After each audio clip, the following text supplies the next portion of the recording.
Jumpa lagi dengan saya Ruben Amor di Hotelier Channel.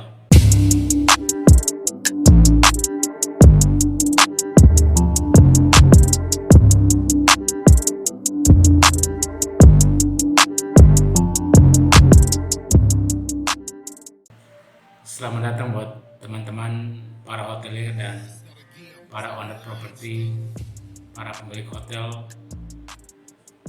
yang baru pertama kali mampir di channel ini. Silakan like, berikan komen, dan subscribe di bawah ini untuk bisa mendapatkan informasi ataupun notifikasi yang akan kita bahas pada session berikut di channel ini.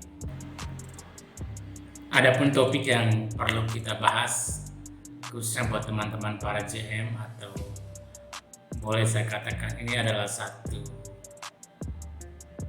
masukan, satu keluhan yang sering kita terima baik sebagai general manager ataupun sebagai hotel operator, yang bersumber dari owner itu sendiri atau owner representatif.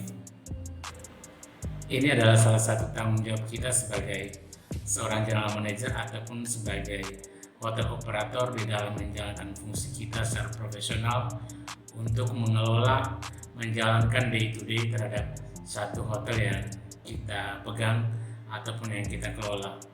Ada juga yang mengatakan alergi dengan adanya owner representatif ataupun dengan adanya komplain yang bersumber dari para owner ataupun para pemegang saham di dalam satu usaha.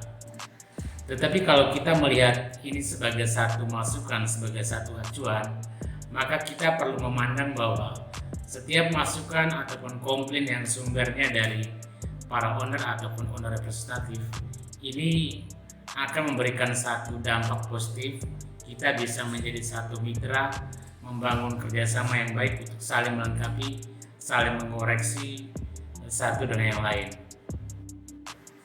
Di sisi lain ini juga menjadi satu kendala tersendiri kalau kita tidak bisa menerima setiap masukan ataupun koreksi yang diberikan dari para owner ataupun para owner representatif yang mewakili owner dalam hal menjalankan satu usaha yang kita kelola sebagai satu mitra yang strategis.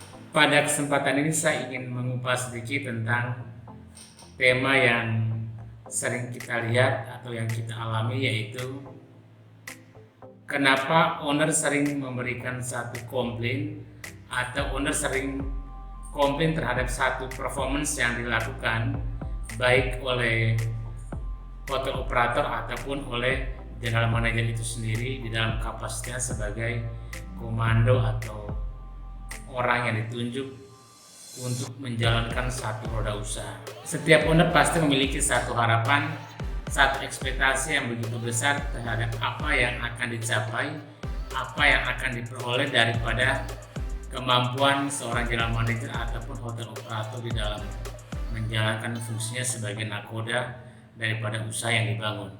Salah satu harapan ataupun ekspektasi daripada pemegang saham atau pemilik hotel adalah KPI atau Key Performance Indicator yang menjadi sasaran, menjadi tujuan utama daripada performance di dalam menjalankan satu hotel yang dikelola. Salah satu indikator yang bisa kita gunakan adalah cash flow projection yang dilakukan oleh setiap hotel management company atau oleh GM yang bertugas bersama dengan tim untuk melakukan satu analisa yang dirumuskan dalam satu acuan yang kita sebut sebagai cash flow projection. Di dalam cash flow projection ini akan mencerminkan semua arus keuangan baik operasional ataupun secara administrasi ataupun secara finansial. Ini tentu akan melibatkan banyak pihak atau banyak departemen yang terlibat secara langsung di dalam menyusun satu anggaran, sehingga muncul di dalam satu kesepakatan sekaligus menjadi satu acuan daripada para pemegang saham, para owner ataupun pemilik hotel untuk menentukan apakah hotel ini performance dengan baik atau tidak. Di dalam cash flow projection ini akan mencerminkan satu acuan yang kita bisa gunakan sebagai parameter, yaitu kita berbicara masalah okupansi. Lalu yang kedua kita bicara masalah ARR atau average room rate. Kira-kira harga jual berapa yang akan berlaku di dalam penjualan satu hotel. Lalu ada lagi yang kita sebut sebagai GOP, gross operating profit. Artinya bahwa di dalam menjalankan satu kegiatan kita, kira-kira performance secara finansial atau berapa persen profit yang akan kita capai di dalam menjalankan setiap hotel yang kita kelola. Di samping itu kita berbicara masalah revenue. Kira-kira berapa revenue yang kita create atau yang kita hasilkan dalam kurun waktu tertentu, apakah setiap bulan ataupun dalam 1 tahun. Ketika berbicara masalah revenue, maka tidak terlepas dari apa yang kita sebut dengan expenses. Setiap biaya yang kita keluarkan, apakah bersifat fixed cost ataupun variable cost yang lain, ini juga akan menentukan performance daripada pencapaian satu GOP. Sebenarnya secara prinsip, tugas utama daripada setiap GM ataupun setiap hotel operator atau hotel manajemen di sini adalah tidak hanya mengejar bagaimana mengisi satu okupansi itu secara baik, tetapi yang paling penting adalah bagaimana kita bisa mengontrol setiap biaya ataupun setiap expenses yang muncul. Karena ini akan berpengaruh terhadap GOP yang akan kita capai.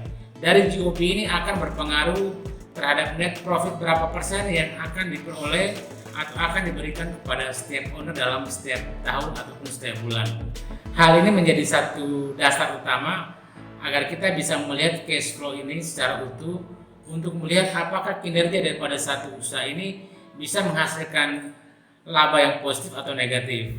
Poin kedua adalah kenapa owner sering menanyakan setiap pembayaran yang sifatnya government atau yang bersifat LS ini selalu lama pembayaran. Saya yakin teman-teman para GM ataupun para hotel manajemen juga mengalami hal yang sama. Ini satu hal yang sering dikeluhkan oleh para pemilik hotel ataupun para owner. Perlu kita ketahui bersama bahwa setiap kredit limit yang diberikan baik oleh hotel terhadap government ataupun terhadap satu korporasi, banyak kita menggunakan yang kita sebut sebagai kredit fasilitas. Di dalam kredit fasilitas ini bisa berlaku apakah 30 hari, 60 hari ataupun 90 hari. Khusus untuk fasilitas yang berupa LS ataupun government, sebenarnya ini proses pembayaran itu tidak membutuhkan waktu yang lama. Maksimal kita berbicara 1 bulan. Karena apa? Hal yang mendasar yang sering menjadi alasan adanya keterlambatan pembayaran adalah kurang lengkapnya beberapa legal dokumen yang dibutuhkan oleh pemerintahan ataupun oleh KPPN. Ini akan berdampak terhadap proses pembayaran. Artinya bahwa kalau setiap dokumen legal ini lengkap, baik dari secara legal ataupun administrasi yang dilakukan oleh hotel terhadap KPPN, maka secara administrasi proses yang dibutuhkan di KPPN itu tidak lebih dari 1 minggu. Karena tidak hanya satu hotel yang diurus, tapi begitu banyak hotel yang ada yang melakukan kegiatan di bis perhotelan, sehingga di sana harus jelas, harus bisa kita lengkapi sebaik mungkin sehingga proses pencairan ataupun proses pembayaran ini bisa dilakukan lebih cepat. Jadi kalau ada beberapa teman-teman yang mengatakan bahwa bisnisnya dengan government itu bagus tetapi proses pembayarannya lama, ini saya tidak sependapat karena sepanjang pengetahuan dan sesuai dengan peraturan yang ada di KPPN itu proses administrasi hanya membutuhkan waktu 1 minggu. Yang lama adalah ketika administrasi ada yang tidak lengkap sehingga menimbulkan revisi beberapa kali, ini yang berdampak terhadap pembayaran. Jadi ini bukan menjadi satu alasan kenapa pembayaran LS begitu lama, tetapi semua ini banyak bersumber dari kekurangan dokumen ataupun kelengkapan yang disiapkan oleh hotel di dalam proses melakukan penagihan. Poin ketiga yang sering juga mendapat komplain adalah apabila kita atau pihak hotel melakukan kerjasama dengan OTA, online travel agent. Mungkin teman-teman sekalian sudah mengetahui bagaimana kalau kita bisa melakukan satu kerjasama dengan OTA dalam bentuk floating deposito. Floating deposit di sini bisa kita dapatkan dari beberapa online travel agent, khususnya untuk transaksi kamar. Artinya bahwa kita bisa mendapatkan advance di depan atau satu nilai pembayaran di awal, di mana akan diakumulasikan atau dideduction dari persentase terhadap komisi yang akan diperoleh oleh setiap travel agent. Tetapi kemudahan bagi kita adalah hotel sudah mendapatkan satu angka, satu biaya di depan, di mana biaya ini bisa kita pakai untuk biaya operasional atau bisa kita pakai untuk apakah itu untuk melakukan satu kegiatan renovasi ataupun kegiatan yang lain. Tetapi pada intinya bahwa dengan bekerja sama dengan beberapa OTA akan diberikan kemudahan di dalam fasilitas berupa floating deposit. Yang menjadi sumber permasalahan adalah tidak semua floating deposito itu diberikan atau melakukan transaksi terhadap perusahaan yang bersangkutan atau hotel yang bersangkutan. Namun ada beberapa yang melakukan floating deposit tetapi tidak secara proper atau tidak langsung membuat agreement antara OTA bersangkutan dengan hotel tetapi menggunakan pihak lain. Kalau menggunakan pihak lain, maka perlakuannya adalah floating ini akan dididak sesuai dengan berapa kontribusi atau berapa room night yang berlaku dalam setiap hari ataupun secara akumulasi. Ini di satu sisi dana floating ini tidak bisa dimaksimal secara penuh sesuai dengan kebutuhan daripada hotel yang melakukan agreement dengan pihak OTA. Karena kita ketahui bahwa dengan adanya floating ini secara finansial kita dibantu untuk bisa menganggarkan atau bisa dialokasikan di dalam kegiatan yang lebih bersifat urgensi ataupun sesuai dengan skala prioritas. Poin keempat adalah adanya outstanding atau AR yang berkelanjutan. Walaupun di dalam kenyataan hotel sudah melakukan kerjasama dengan memberikan fasilitas berupa kredit apakah 30, 60 atau 9 hari, namun tidak menutup kemungkinan bahwa di dalam perjalanan tidak semua sesuai dengan apa yang menjadi komitmen bersama. Hal ini perlu di tracking, dimonitor kembali, kira-kira permasalahan sudah sejauh mana. Apakah memang benar belum terbayarkan atau ada penyalahgunaan di dalam internal sehingga outstanding ini bisa berlarut-larut. Hal ini akan sangat berdampak terhadap kemampuan kesehatan daripada finansial hotel itu sendiri. Poin kelima adalah rule and regulation daripada hotel itu sendiri.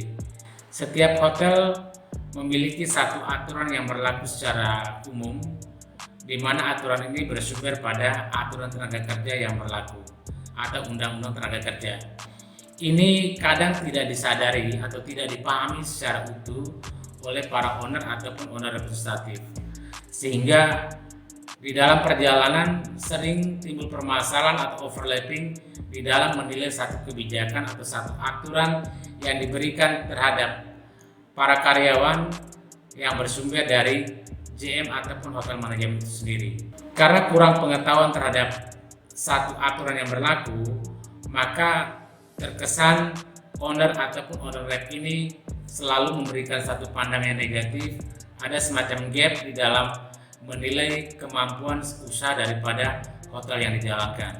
Tugas kita sebagai hotel manajemen ataupun sebagai GM yang bisa memberikan satu edukasi, memberikan satu pemahaman terhadap setiap poin, terhadap setiap pasal demi pasal atas aturan perusahaan yang berlaku terhadap seluruh karyawan. Ini perlu menjadi satu perhatian karena menyangkut kepentingan kelangsungan daripada usaha terhadap seluruh stakeholder yang terlibat. Poin yang keenam adalah kurang adanya audit, quality control ataupun asesmen yang diberikan terhadap hotel yang kita jalankan. Ini juga antara pro dan kontra. Artinya bahwa ada beberapa owner yang memang menghendaki dan paham bahwa dengan adanya audit, dengan adanya quality control, ini memberikan satu result yang baik bagaimana kita mengevaluasi kinerja kerja daripada para pihak. Tetapi di sisi lain, karena ini menimbulkan biaya yang pada akhirnya dinilai memberatkan terhadap para owner, sehingga ini dibiarkan saja. Hal yang terjadi adalah audit ini akan bisa dilakukan pada akhir tahun atau pada setiap tahun. Sebenarnya secara audit yang tepat minimal akan dilakukan setiap 6 bulan sekali atau per semester. Dengan semakin cepat kita mengevaluasi, mengaudit, maka kita lebih cepat menemukan atau mendapatkan hal-hal yang bisa kita koreksi apabila di sana terdapat satu kepinjangan atau satu pelanggaran. Ini tentu akan membutuhkan satu visi, satu misi yang sinergi sehingga bisa berjalan bersama dalam satu kepentingan yaitu bagaimana memajukan usaha yang kita jalankan secara bersama-sama. Poin yang ketujuh adalah inventaris. Inventaris ini penting dilakukan karena berpengaruh terhadap nilai buku yang dihasilkan setiap bulan ataupun setiap tahun. Untuk menilai, menganalisa bagaimana turnover daripada setiap barang-barang yang ada dalam hotel. Apakah itu barang bersifat fixed asset ataupun bersifat operating equipment ataupun barang-barang operasional yang lainnya. Poin ke-8 adalah program renovasi yang tidak berjalan dengan baik. Hal ini banyak kita temukan di dalam hotel-hotel yang bersifat independen. Beda kalau kita menggunakan hotel operator atau satu manajemen company yang proper. Di sana sudah ada alokasi minimal 2-3% dari setiap pendapatan akan dialokasikan atau dicadangkan dalam satu akun sendiri. Sehingga pada saat kita melakukan renovasi, dana ini sudah terkumpul sehingga tidak menimbulkan satu biaya yang begitu mahal atau kesulitan pada saat melakukan satu kegiatan renovasi. Buat teman-teman para hotelier, para GM, ini ada satu komplain yang biasa kita hadapi, biasa kita terima. Tinggal bagaimana kita menyikapi secara positif. Kalau misalnya ini memberikan satu ruang, satu manfaat untuk kebersamaan, kelangsungan daripada usaha ini, minimal bisa kita sikapi secara matang, secara dewasa, agar hubungan kerjasama antara kita sebagai manajemen ataupun sebagai hotel operator ataupun sebagai GM terhadap para owner saat ini bisa kita jaga, kita bangun menjadi satu hubungan kemitraan yang strategis. Semoga ini menjadi satu masukan yang positif yang bisa kita sikapi secara matang, secara mature untuk menjadi satu mitra yang strategis di dalam kelangsungan satu hotel. Terima kasih dan salam hotelier.